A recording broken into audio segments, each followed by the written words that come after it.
আজকে তোমাদের একটা খুব সুন্দর জিনিস দেখাবো। আর সেটা দেখার জন্য আমাকে ছাদে যেতে হবে, কারণ ছাদে গেলেই কিন্তু সেই জিনিসটা দেখা যাবে। তাহলে আর দেরি করব না, চলো আমরা ছাদে যাই। আমরা ছাদে চলে এসেছি। এবার দেখো, তোমাদের সেই জিনিসটা যে দেখাবো সেটা তোমরা দেখতে থাকো, ঠিক আছে? আমরা জানি যে কোনো গাছ হতে গেলে আমাদের প্রয়োজনীয় মাটি দরকার, জল দরকার, তবে একটা গাছ সুন্দরভাবে বেড়ে ওঠে, তাই তো? কিন্তু এখানে এমন একটা গাছ তোমাদের দেখাবো, সেখানে আমরা কোনো মাটি দিইনি, কোনো টব নেই, কিচ্ছু নেই, আমরা জলও দিই না, কিন্তু খুব সুন্দর একটা গাছ বেড়ে উঠেছে।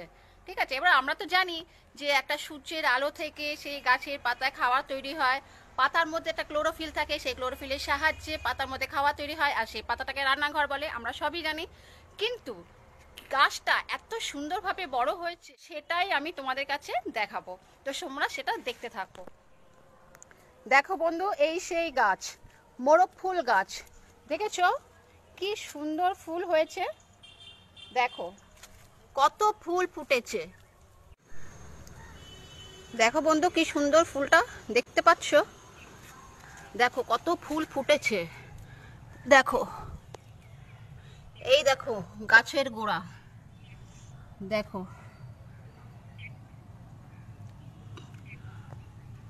দেখতে পেয়েছো তোমরা?